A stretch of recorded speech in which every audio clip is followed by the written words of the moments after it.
Pues buenas tardes, amigos, buenos días, no sé a la hora que nos vean. Esto es El Fruto, volvemos con una segunda temporada y el día de hoy tenemos a una persona que admiro bastante, aparte tengo que presumirlo, fue mi tutor en una beca del Fonky, mejor conocido como el Fonca, y él pues es Leo Mendoza.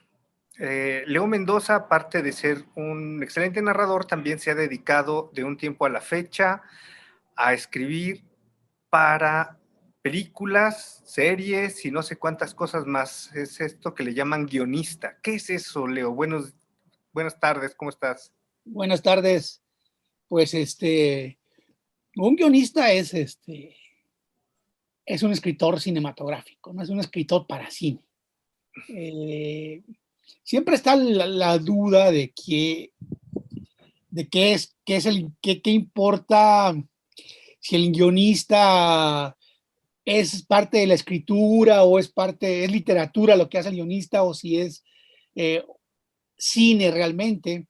Es una cosa muy intermedia. De hecho, por ejemplo, hablando del FONCA, para las becas, uh, el ya no existente FONCA, ahora no sé cómo se llame ya nuevamente, pero ya salieron las reglas de funcionamiento del nuevo sistema de creadores. Y guión estaba en cine, en medios audiovisuales, y no estaba en literatura, donde nada más estaba ensayo, narrativa, y poesía, y sí, nada más, ¿no? Creo que eran esos. Sí, eran tres, bueno, en narrativa eran dos novelas. Cuento y novela, pero nada más. Y sin embargo, cuando tú vas e inscribes un proyecto de guión en el autor, la rama a la que vas es literatura.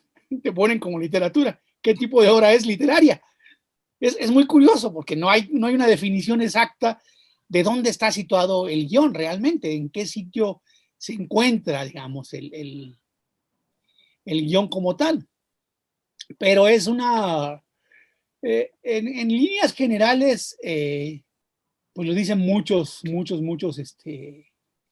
autores, el guión es,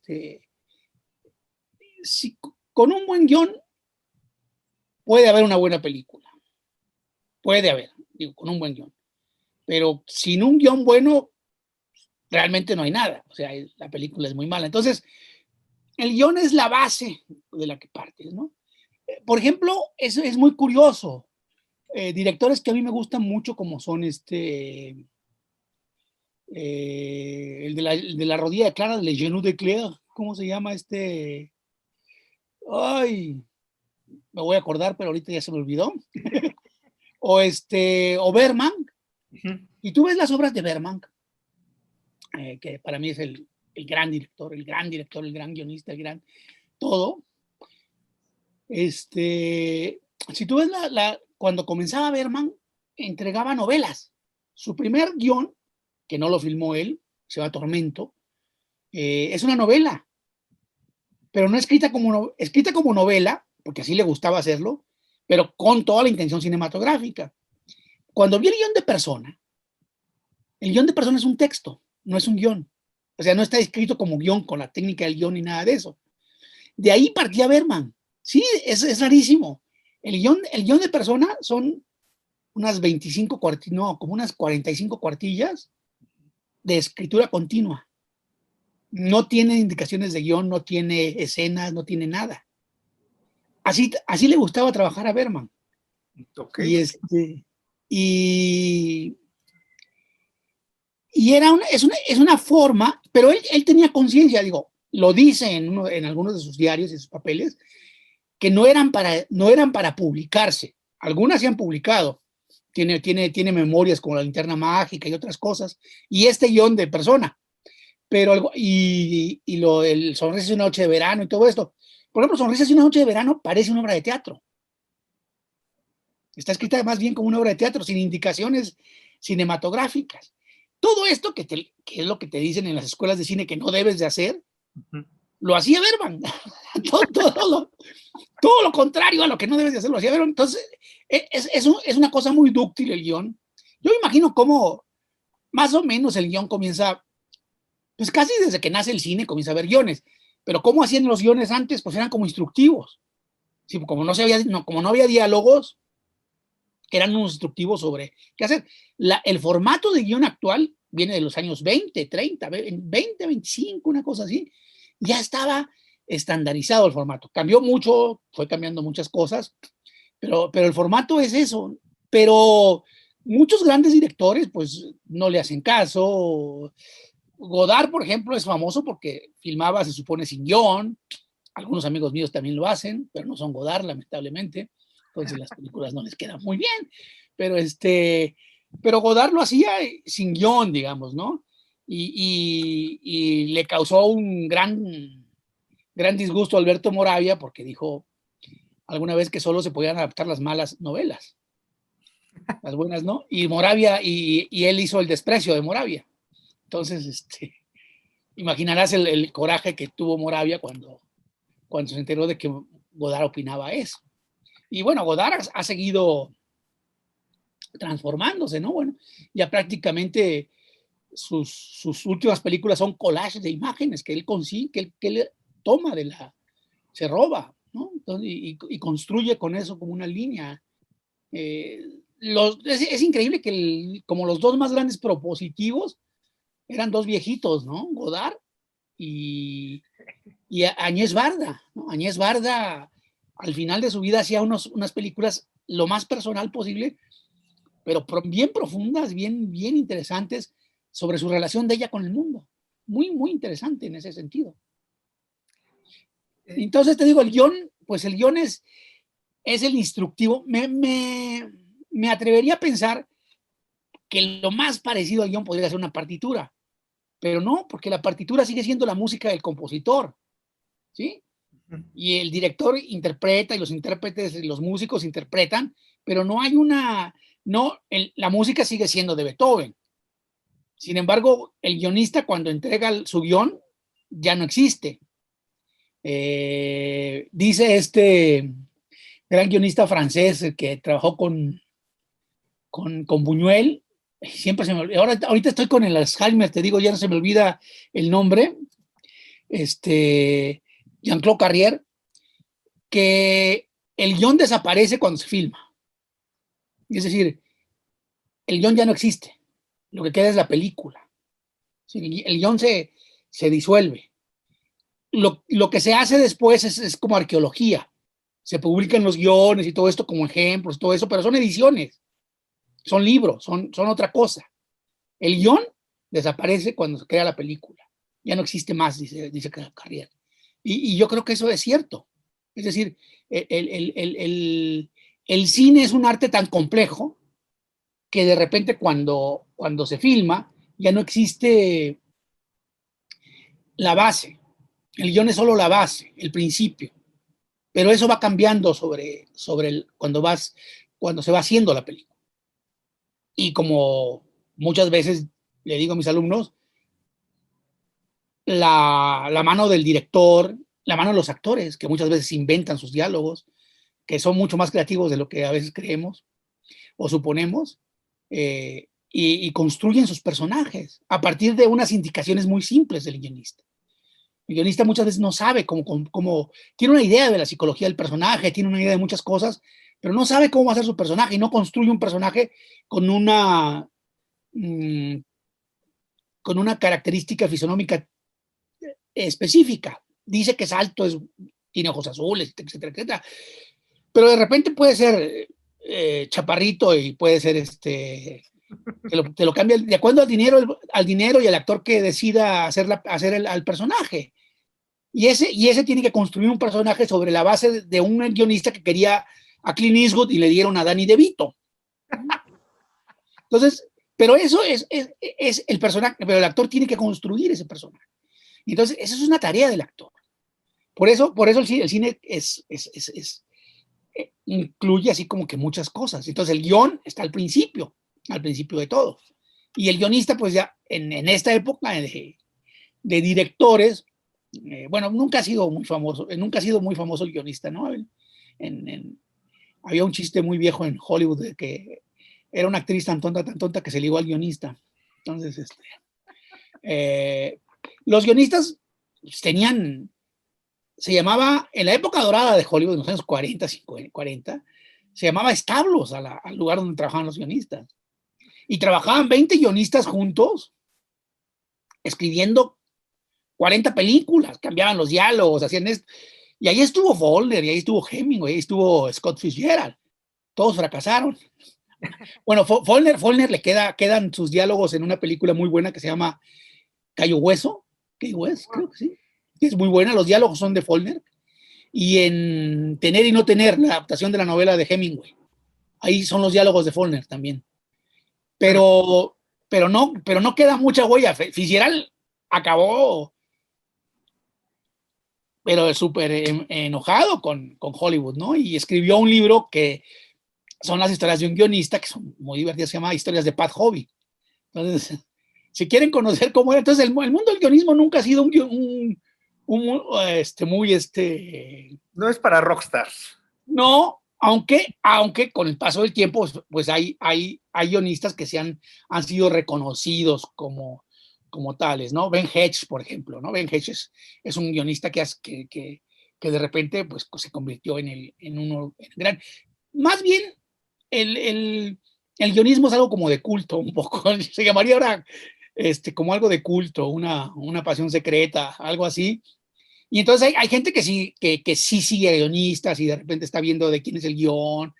Katzman, por ejemplo, si hay un guión de Katzman, pues yo lo busco, lo veo la película, etcétera, etcétera. Pero no es porque la estrella del cine es el director ahora, ¿no? El cine de autor, que lo sigue siendo, ¿no? Lo sigue siendo. A ver, una pregunta más, a lo mejor más amplia. ¿Qué es el cine? Eso Godard, digo, Pasolini les decía a sus actores y a todo mundo, el cine es el cine. El cine es el cine. El cine es una ilusión, por principio de cuentas. Sí. Nace de un engaño óptico. Cuando vemos 24, bueno, ahorita ya en la televisión y todo esto ya no, pero en el cine original sí era un engaño óptico.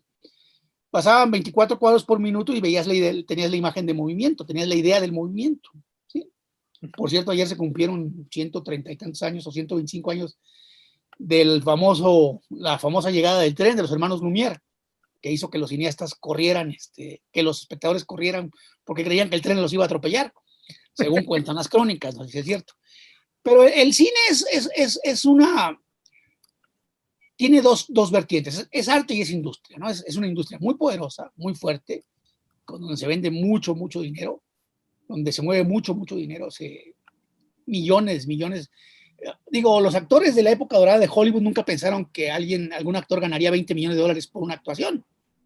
Y son los precios que ahora se manejan, ¿no? 20, 25 millones de dólares por una actuación, 10 millones. Dices, no, Bart, con eso viviría yo el resto de mi vida, y bien. No me contratan por una película. Y esa industria, pues, se preocupa por el entretenimiento. Es una industria del entretenimiento. Busca entretener. Y por eso está generando constantemente novedades, ¿no? Novedades que a mí algunas me parecen horribles, como eso de que te mueven el asiento y de que... Sí, eso me parece horrible. ¿Cómo le llaman ahora? ¿4D?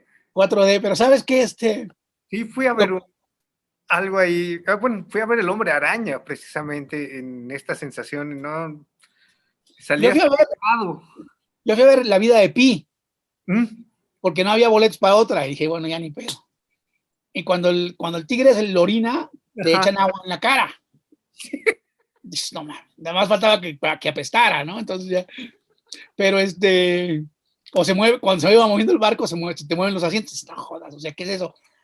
Es nada más es más de una atracción de feria, pero eso lo han estado buscando todo el tiempo. Roger Corman hizo una película que se llamaba El Espinazo, el Espinazo malvado, El Espinazo maldito, o El Espinazo asesino, una cosa así, que Roger Corman es es un genio barato y que le dio la oportunidad a todos los grandes cineastas gringos de ahora, Spielberg y a todos esos, pero sobre todo a Coppola le filmó unas películas, pero le pagó, le dio dinero para hacer unas películas, pero le produjo, pues. Pero Roger Corman hizo en esta del espinazo mortal, no sé cómo te digo que se llama, es la espina dorsal de un criminal que cobra vida y comienza a matar gente los pica con el aguijón que tenemos en la espina dorsal. Y se le ocurrió la idea de electrificar unos asientos, unos cuantos de cada sala de cine, de tal suerte que cuando picaba el aguijón, varios espectadores en la sala recibían una ligera descarga eléctrica y saltaban. Y eso provocaba un efecto de que saltaba todo el mundo. Entonces, ya desde esa época ya se buscaba, estoy hablando de los 50 casi, se buscaba utilizar ese tipo de cosas, digamos. Entonces, eso es la industria. Es una industria de entretenimiento que busca, que muchas veces tiene fórmulas para hacer las películas, tiene ciertos estructuras o recetas y estructuras y todo esto para que las películas más o menos establezcan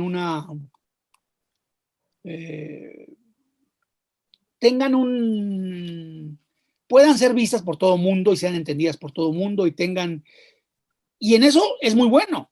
Hollywood es buenísimo en eso. Construye unas películas extraordinarias en ese manejo.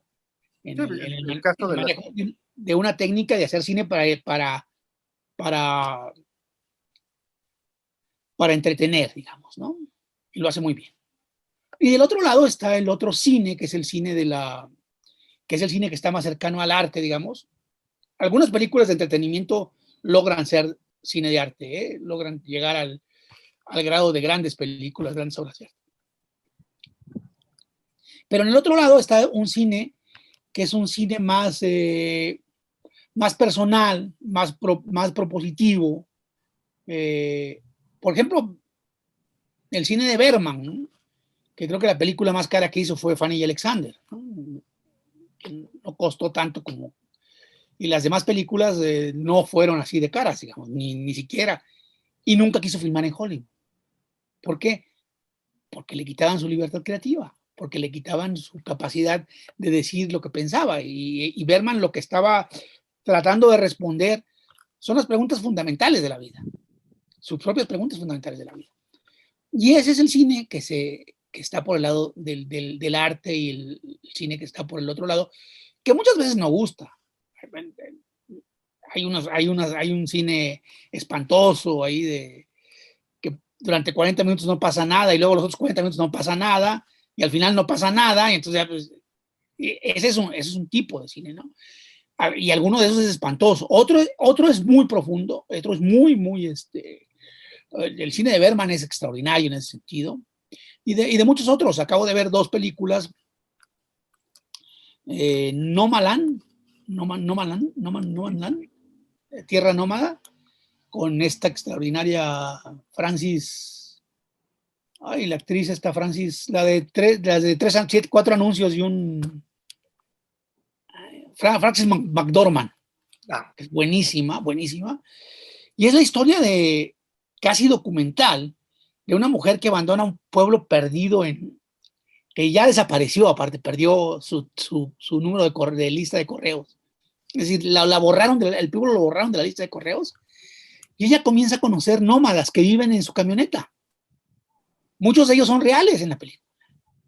Y va siguiendo todo eso hasta que finalmente decide regresar, tirar todas sus cosas que tenía guardadas, despedirse de su casa y volver al camino. Es una película, ganó Venecia el año pasado, es una película impactante. Esa es una película que se está preguntando sobre qué es la vida, sobre las cosas importantes de la vida. Y luego está en el otro extremo, está Anderson, que es un cineasta sueco, que todo lo filma en estudio, todo. Y su última película es una serie de preguntas sobre la vida también.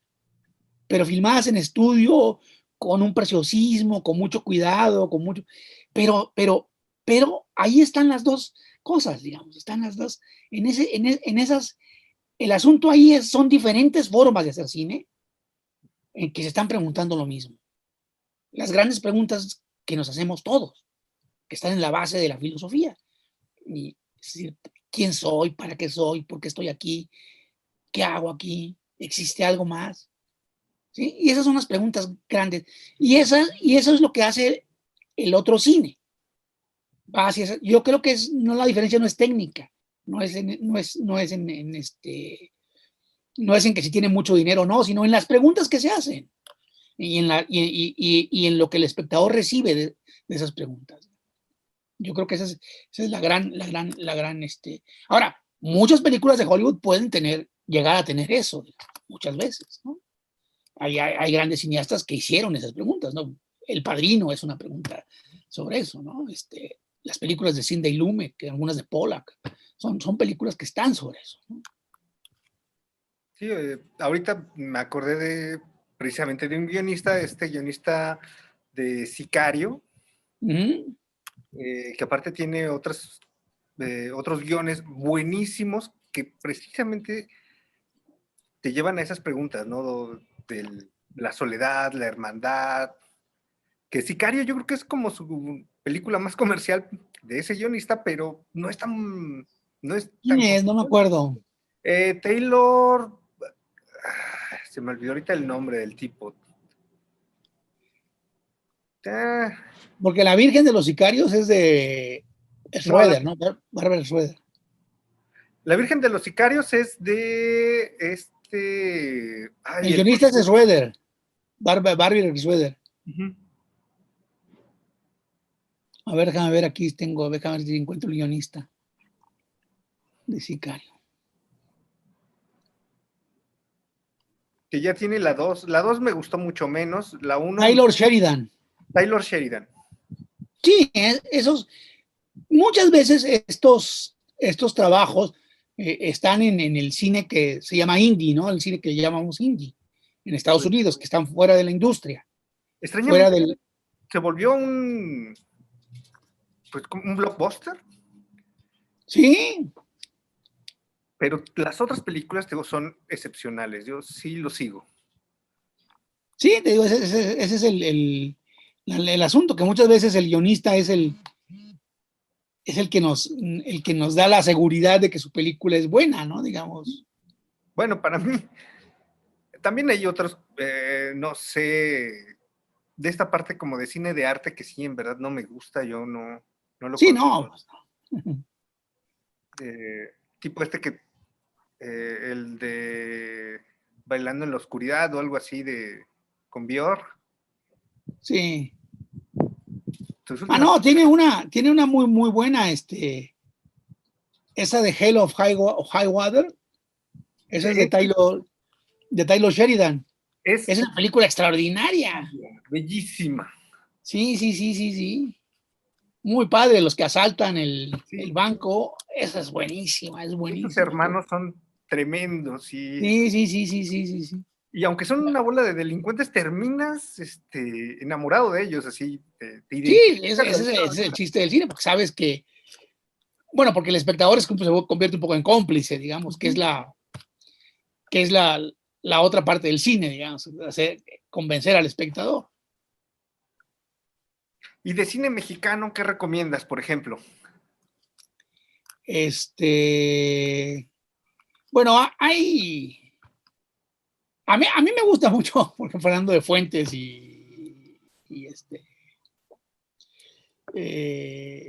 sobre todo de Fuentes y ¿cómo se llama? El del compadre, es el compadre Mendoza, ¿no? Fernando de Fuentes.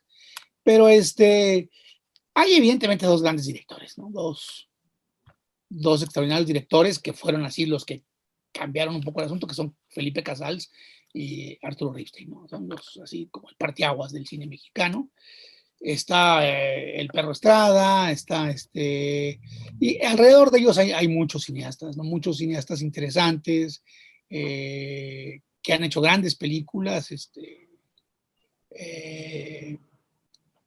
y el resultado ha sido, pues, estos tres cineastas que están en el candelero internacional, que son Iñárritu, que a mí en lo particular no me gusta mucho su cine, pero está, ¿cómo se llama este otro? ¿Cómo se llaman los otros dos? Se me olvidaron. Guillermo del Toro, que es extraordinario, de veras, tiene, imaginativamente es un gran tipo. Lo del agua es una cosa maravillosa, ¿no? Y Cuarón, que Roma es una película que a mí me pareció buenísima, ¿no? Y donde está también eso, esas cosas de preguntarte sobre la vida, sobre el sentido de la vida, ¿no? Que es eso es lo importante, ¿no? En esta película. Y está ahí. Y también el del Toro, que aunque hagas películas de terror y todo esto, tiene un sentido. No, la del agua, la forma del agua es una maravilla, ¿eh? Es una maravilla, técnicamente, en cuanto a historia. Y por ejemplo, estos otros así de cine de arte de México, ¿cómo se llama? El chavo de aquí de Guanajuato. Hay unos muy buenos. ¿Cómo se llama este cuate? Es el de Heli, ¿no? Esa es muy buena, esa es buena película, esa está bien. Es que ahí también entra tu gusto personal, digamos, muchas cosas, ¿no? Pero Heli me gustó. Y ¿cómo se llama este cuate? Que es español, nacido en España, ¿no? Pero ha vivido toda su vida en Guanajuato, creo. ¿De Guanajuato? ¿Quién?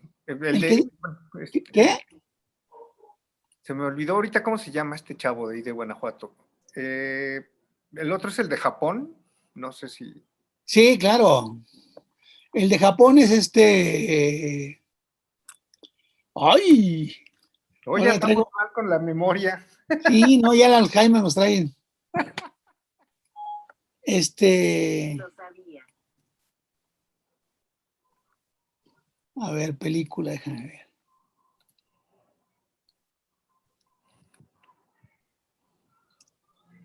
Ahorita te digo quién es. Es Reigadas. Reigadas. Reigadas, hay algunas películas que son. A mí me gusta mucho la de los menonitas. Esa me encanta. No la recuerdo. ¿Cómo se llama esa? A ver, ahorita te digo cómo se llama. A mí hay unas que me parecen muy... Japón me pareció muy aburrida, la verdad. Luz Silenciosa. No, esa no la vi. Y no he visto y la última que hizo no la he visto. Pero Luz Silenciosa es la de los menonitas, creo que es muy buena.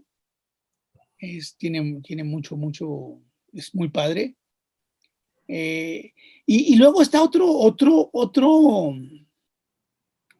terreno donde se ha acrecentado el trabajo mexicano en el cine, que es el documental. Hay excelentes documentalistas mexicanos, muy buenos. Lo malo es que el documental es un género poco visto, digamos, que no se ve mucho. Pero hay excelentes trabajos de documental en México, ¿no? Hay excelentes trabajos de documentalistas. Creo que llevan una muy buena delantera en eso. Hay un trabajo muy serio en el documental mexicano, ¿no? Y hay extraordinarias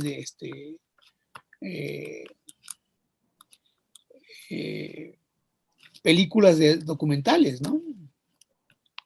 Pues ¿cómo se llamaba? El Documenta o algo así, era el... Hay varios festivales de documental. Está el Docs DF, está Documenta, está el de... Ay, ¿cómo se llama el otro? En DF hay como unos 10. 10 festivales de documental. No, sí, yo ahora con la pandemia pude ver muchos en línea, porque estaban pasándose en línea, entonces podía ver muchos y vi muchos festivales de documental y sí, están muy fregones los trabajos de documental, ¿eh? Son muy buenos. Por cierto, ¿sigues dando clases de documental? Digo, de guión. Sí, de hecho voy a tener un cursillo ahí de guión en febrero, en línea, y pues a ver si hay interesados, pues de ahí Ahí que te lo contacto. hace lo organiza un grupo de mis alumnos. Ok. ¿Dónde se pueden...? Se llama, déjame ver, ahorita te digo Aquí aparece de todas maneras, pero... Veracroix se llama que yo di muchos años en la cine, guión en la Escuela Veracruzana de Cine. Entonces ellos crearon como su empresa así para hacer producción. Entonces se llama Veracroix. Y en esa página pueden encontrar ahí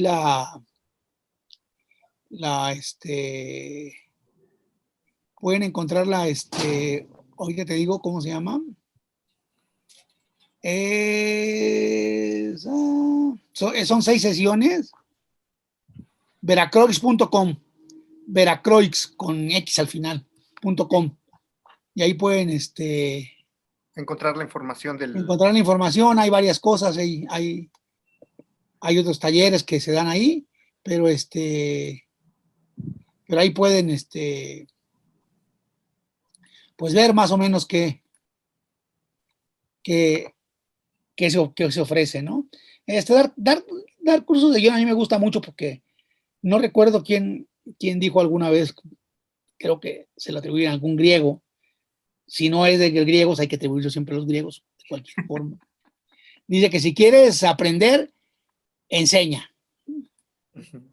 Si quieres aprender, enseña. Y sí, es cierto, el mecanismo es muy cierto porque cuando estás enseñando, te vas preguntando cosas de lo que haces todo el tiempo, ¿no? Entonces te vas preguntando si aplicas esto, si no aplicas aquello. Hay muchas, yo creo que debe haber miles de libros sobre guión, sobre cómo escribir un guión, miles. Los gringos son especialistas en eso. Y ellos solos deben tener lleno el mercado de guiones, ¿no? De cómo escribir un guión. Lo curioso es que en algunos casos funciona y siguen estos libros y consiguen, muchos guionistas consiguen vender sus guiones, ¿no? Que la industria en muchos casos te permite sobrevivir en Estados Unidos con el guionismo, trabajando de guionista. ¿En México? En México no. En México está bien pagado. Un oficio bien pagado. Digo, regular, depende ¿no? Según el sapo es la pedrada, como dicen, pero en regular sí sí se paga más o menos bien. Bueno, allí había guionistas que ganaban bastante bien. Vicente Leñero ganaba muy bien con sus guiones. Le pagaba muy bien sus guiones, me parece muy bien. Yo creo que en la medida en que ganes más con un guión, pues puedes dedicarte a escribir más guiones. Pero aquí tienes que estar consiguiendo la chamba. Terminas un guión y pues tienes que como que ya estar pensando en el otro para conseguir la chamba, para conseguir eso. Y si te pasas... Y como aquí en México es muy habitual que existan lo que le llaman cantautores, es decir, que son guionistas y directores y todo eso, entonces no necesitan el trabajo de un guionista, aunque sí lo necesitan, pero no lo contratan. Entonces, pues el guionista se queda, el guionista como profesión, digamos, pues tiene que hacer muchas cosas más que hacer guiones de cine, guiones de televisión, trabajar haciendo comerciales, haciendo guiones de comercial, haciendo guiones de todo, digamos, para poder sobrevivir en ese sentido, ¿no? Pero algunos viven de ser guionistas, ¿no? Yo creo que... ¿Me das tantita chance para hacer así un pequeño espacio ahí comercial? Con Ferremark tenemos la solución para ti. Ferretería, electricidad, jardinería, construcción, fontanería y mucho más. Ven y conócenos. Nos encontramos en Mariano Escobedo, 2704, Colonia Mirador de Arvide. Y también en 21 de marzo, número 102, Colonia Vivar. O comunícate con nosotros, 477-392-9339 y 477-330-4580. La mejor atención la encuentras con Ferremark, ahora en Amazon y Mercado Libre. Calzado Brenda Paulina, luciendo tus pasos. Somos fabricantes de botas y botines para mujer. Búscanos en Facebook e Instagram como Calzado Brenda Paulina. Comunícate y pregunta por nuestras ofertas al 477-716-0083. Calzado Brenda Paulina, moda y comodidad para mujeres en movimiento. Codipac León presenta. En la Comisión Diocesana para la Pastoral de la Comunicación tenemos medios masivos donde puedes dar a conocer tus productos y servicios.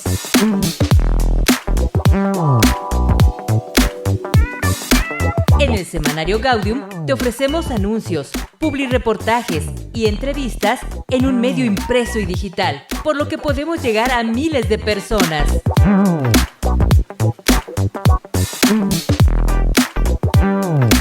En Radio Cristo Rey, a través de Facebook, YouTube y nuestra página web de radio, transmitimos tus anuncios comerciales, entrevistas, eventos en vivo y publireportajes. Somos un equipo profesional dedicado a la comunicación del diario acontecer en la Diócesis de León, que comprende 9 municipios del estado. Estamos para servirte. El guión de televisión, lo que pasa es que son como dos. Es un poco la historia de cómo surgieron el guión y el cine, ¿no? El guión de cine, cómo surgieron el cine y la televisión. La televisión se entiende como un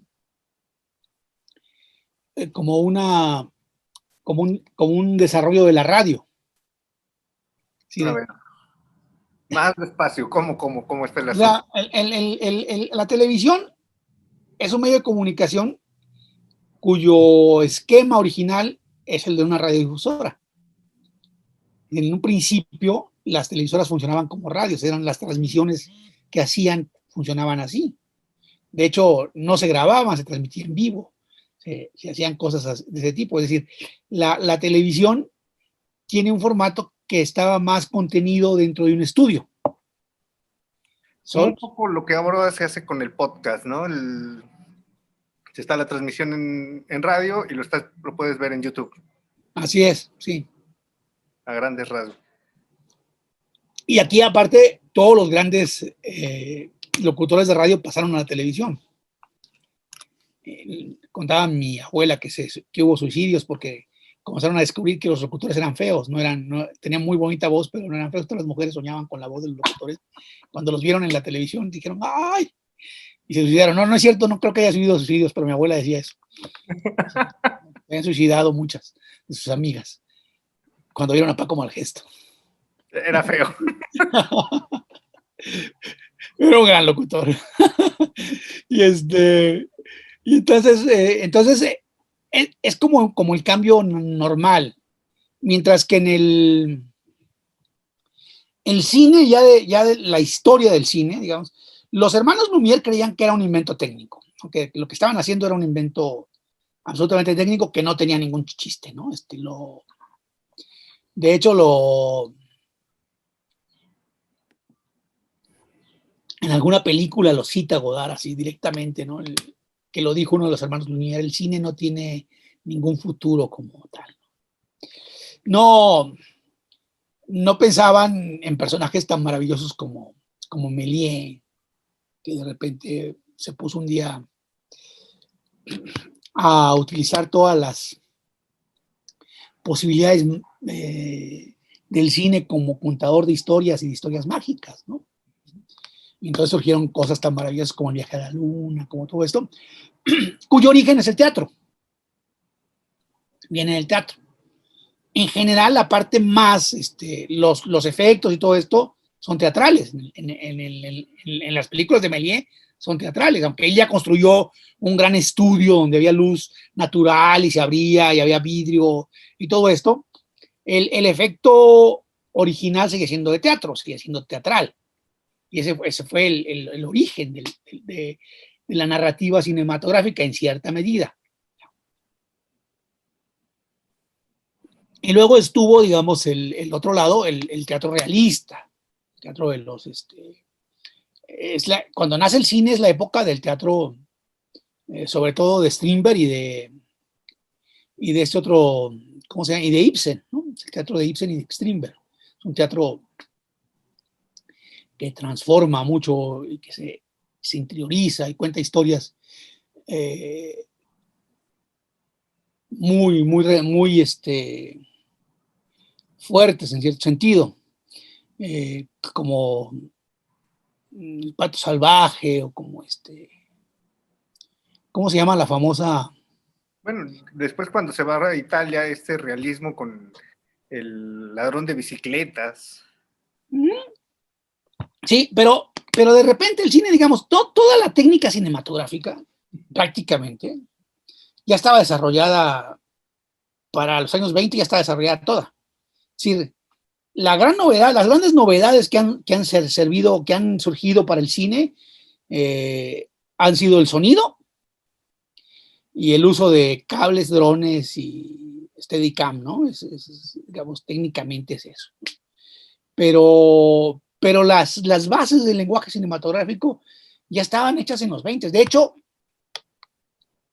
el cine mudo llegó a tal perfección, no cine mudo, cine silente, porque no era mudo, es decir, se oía música, había cosas ahí. En Japón había contadores de la historia. Se tocaba la música y había un cuate que iba explicando la historia. Tenía un nombre especial en Japón, no sé cómo se llame. Pero mi amigo Claudio Valdés Curi, que es un dramaturgo, hizo muy, muy notable. Hizo la banda del automóvil gris con un narrador japonés contando la historia. Entonces van contando la historia y van contando la historia. Y en África también había eso, según dice Carrier. Habían gentes que le explicaban la historia. Porque había gente que estaba ahí que no conocía un automóvil, entonces tenía que decir que es un automóvil. Imagínate la cosa, es una maravilla, es una cosa maravillosa. Bueno, entonces, el cine mudo, el cine silente, había llegado a tal perfección que se contaban historias completas, sin cartones incluso, sin cartones. Siempre tenemos el lado de la película de Chaplin, de las películas de Max Sennett, de las películas cómicas, que son ese Harold Lloyd, que era extraordinario, que son digamos, ese cine luminoso, feliz un poco, con historias que era la base del entretenimiento, pero que a la vez eran películas de crítica social profundísima, ¿no? El Vagabundo de Chaplin es un personaje que le da voz a miles de personas, de gente en el mundo desposeída, ¿no? Por eso es tan amoroso y se identifica uno tan fácilmente con ese personaje.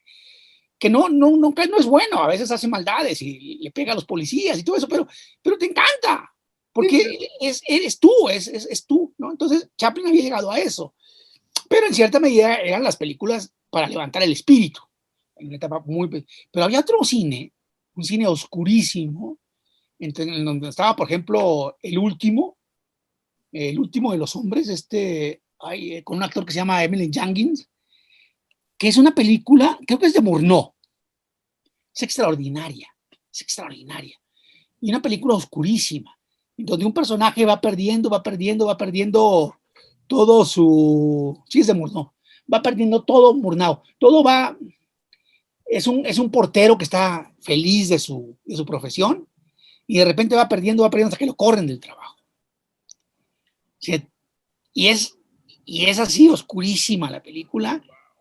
El productor alemán le dijo a Murnau, no puedes hacer esto, tienes que cambiar el final, porque el final era el que él estaba jodido y se amolaba y todo esto. Y entonces Murnau hizo el único cartón de la película, cuando ya estaba jodidísimo el portero, ya nadie lo respetaba, porque con aquel uniforme era respetado, un hombre alto, grande, y el uniforme le daba respeto a la gente. Y ya en su barrio ya nadie lo respetaba, ya nadie lo quería, ya nadie le hacía caso, ya lo había mandado a la goma, y entonces estaba jodidísimo, a punto de morirse. Y entonces ahí le dijo el productor, no, pues tienes que cambiar este final. Y Murnau dijo, la historia, puso el único cartón de la película que dice, la historia debería terminar aquí. Pero la indulgencia la suerte es más indulgente que sabe qué, y entonces un cliente murió y le dio todo su dinero al portero, y entonces el portero se convierte en cliente. Ahí es el final, pero es la última escena. Pero Murnau dice, la película tiene que terminar aquí, el único cartón que hay. Entonces, eso ya estaba inventado en el cine. Es decir, ya había un estilo. Y bueno, ¿qué cine más negro que Avaricia, ¿no? La película de Eric von Stroheim, que es una película de dos tipos que se matan en el desierto por el dinero. Y es una novela de un abogado neoyorquino, y que la primera versión, que nadie ha visto nunca, duraba 7 horas. ¿What? 7 horas, sí. Bueno, el Napoleón de Abel Gance dura 10 horas. Napoleón de Abel Gance es blanco y negro, y es silente, y es una película extraordinaria. 10 horas. Hizo cosas tan raras, tan locas, como una batalla de nieve, con punto de vista desde la bola de nieve.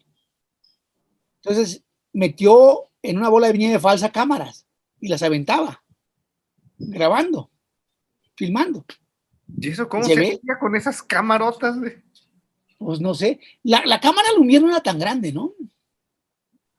¿Qué tamaño? Tamaño y peso. Sí, era así. La cámara Lumière, al parecer, no sé. Bueno, sí hicieron ahora que se cumplieron los 100 años del cine, varios directores filmaron con esa cámara. Filmaron con una cámara Lumière cortos. Hicieron una película sobre los 100 años del cine. Y todavía se ve bien, o sea, la cámara funciona bien. No sé, debería ser una cámara, digamos, reconstruida probablemente, y que funcionaba muy bien. Pero es una cámara que funcionaba. Y al parecer también proyectaba. O sea, proyectaba y grababa. Era una cosa, al parecer, no estoy seguro, pero parece. ¡Wow! Entonces el cine siempre, digamos, tenía todo estas herramientas, digamos. Y había llegado el silente a un grado de oscuridad que cuando llega el sonoro se lo acaban. Y a un grado de poder narrativo tan fuerte que se entendía en todo el mundo. Bueno, menos en Japón y en África, pero en todo el mundo se entendía el lenguaje cinematográfico. Como no tenía sonido, como no tenía diálogos que escucharas, podrías entender con las acciones de los personajes. ¿Qué es lo que es como la base del cine? La acción, ¿no? Entonces, esa simplicidad ya, al que había llegado, al que llegó John Ford, al que llegó Raoul Walsh, digamos que ya eran cineastas muy elaborados, que hacían cine silente, pero ya que tenían un discurso narrativo muy fuerte, se acabó con la llegada del sonoro. ¿Por qué? Porque el sonoro, como la televisión, requiere de estudio, requiere que no haya ruidos, requiere que no haya que nadie interrumpa. Entonces los micrófonos de los estudios de grabación, donde se grababan donde se filmaban las películas y se grababa la voz, eran unas madresotas así. O sea, no podía salir a la calle con ellos. Por eso se construían ciudades enteras en los grandes estudios de Hollywood. Se construían ciudades enteras. Por eso existía el backlog en los Churubusco, para tener control de la película. O sea, con el sonoro cada vez se volvió más cerrado. Luego comenzó a cambiar otra vez con la llegada de películas más rápidas que no necesitaban porque también necesitaban de grandes luces para poder imprimir, para que se imprimiera la imagen en el negativo. Es un asunto de luz. Y entonces necesitaban muchos reflectores. Y con la llegada de material más rápido que filma más con menos luz, se llegó hasta el momento en que la nueva ola francesa comienza a salir a la calle otra vez, saca las películas a la calle, comienza a filmar en la calle. ¿Por qué? Porque las cámaras se hacen más ligeras y la película se hace más rápida. Entonces, esas invenciones técnicas han facilitado el desarrollo del cine, digamos, para, para la gente que no hace cine industrial, ¿no? Para la gente que no hace cine industrial o que no está en Hollywood. Por ejemplo, ahorita con la tecnología que tenemos, ¿qué tan válido, seguiría siendo cine hacerlo con iPhones? ¿O con Pues sí, claro. El cine es una forma narrativa. Y tú narras con las imágenes que puedas conseguir. Claro, sería muy difícil hacer cine en negro, ¿no? O sea, con la pantalla en negro, pero puede ser un arriesgue, digamos, Lance Borstiers en la película donde sale Björk, con 3 minutos en oscuro. Comienzas con 3 minutos en oscuro para que sientas lo que es lo oscuro. Entonces, digamos, pero sí, sí es cine, claro. Ahora ya el cine no, incluso no hay negativo ya. Tú vas yo, por ejemplo, que cuando estudié cine aprendí a usar una moviola. Cuando digo que es una moviola, pues mucha gente ya no sabe que es una moviola. Una moviola es un aparato donde pasabas la película y en una pantallita de este tamaño ibas viendo un positivo de lo que se llaman los rushes, positivo de la película, que si eran 16 milímetros, pues era una cosita así. Ibas viendo tus tomas y cortabas físicamente. Entonces pegabas con un pegamento ahí y ibas armando tu película. Cuando ese positivo estaba todo, ya estaba en el corte que tú querías, o sea, como tú querías, se lo enviaban al laboratorio y el laboratorio hacía el corte de negativo. Cortaban el negativo que tenían y lo hacían como tú lo querías. Y lo que quedaba se desaparecía prácticamente, o sea, lo demás, los negativos se desaparecían. En muchas películas, muchas tomas y muchas cosas se perdían en ese trabajo. Ahora no, ahora todo está en discos duros. Digo, bueno, algunos discos duros se echan a perder y provocan una tragedia cuando se está trabajando con discos duros, pero es mucho más manipulable el asunto, ¿no? Mucho más fácil de hacer. Incluso ya no sé si haya negativos ya ahorita. ¿Quién sabe? Algunos filman en 75 todavía, o sea, filman en cine, pero muy pocos, ya la mayoría lo hace con digital. Y por ejemplo, ¿qué tan importante es para un editor saber narrar? El editor, bueno, el editor es una parte fundamental del cine, digamos, ¿no? Es decir, lo que los españoles llaman el montador, el montaje, ¿no? Es fundamental,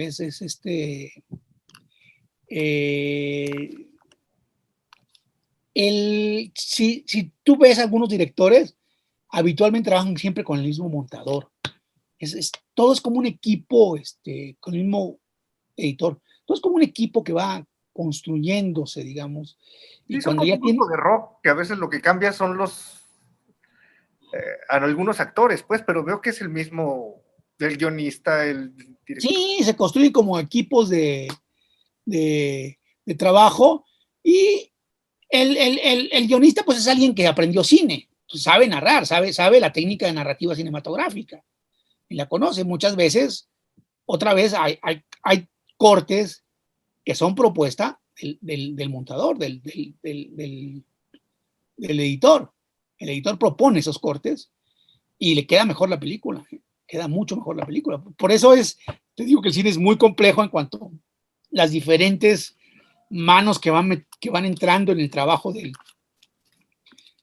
cineasta, digamos, del trabajo de hacer este cine, digamos, ¿no? Y por eso el que lleva la responsabilidad pues lleva la mayor parte del crédito, que es el director. El director es el que lleva la responsabilidad desde la propuesta de guion hasta que la película sale y se convierte en un fracaso o en un éxito.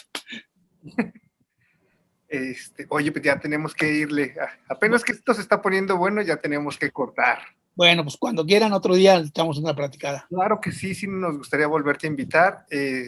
Bueno, esto ha sido el fruto por el día de hoy. Recuerden por ahí que pues en los controles pues está Jorge Chinicuil, en el video está Ricardo y pues bueno, yo soy Francisco Rangel. Muchas gracias, Leo. Gracias, Francisco. Esto estuvo genial. Qué bueno. Hacía mucho que no me divertía tanto de escucharte. Bueno, siempre es un gusto escucharte. Siempre, Igualmente, gracias. Y pues qué padre tenerte. Espero Gracias. que aceptes. Vuélveme a recordar, es .com. veracruz.com. ¿Y cómo se llama tu taller? Es de la idea al argumento. De la idea al argumento. Por ahí, pues, si tienen ganas de no ir a una escuela y sí aprender a hacer cine, con gente que hace cine, pues aquí está Leo Mendoza, si les interesa aprender a narrar. Y también lo pueden seguir en Facebook. Les recomiendo sus cuentos dominicales, son geniales. Siempre tiene siempre se sale por el lugar cuando uno no imaginaba que iba a salir. Aunque pareciera lo más obvio, dices, ¿por qué no pensé eso? Mientras lo vas leyendo, pero sí ahí les recomiendo si quieren seguir a Leo Mendoza. Ok. Muchas gracias, nos vemos.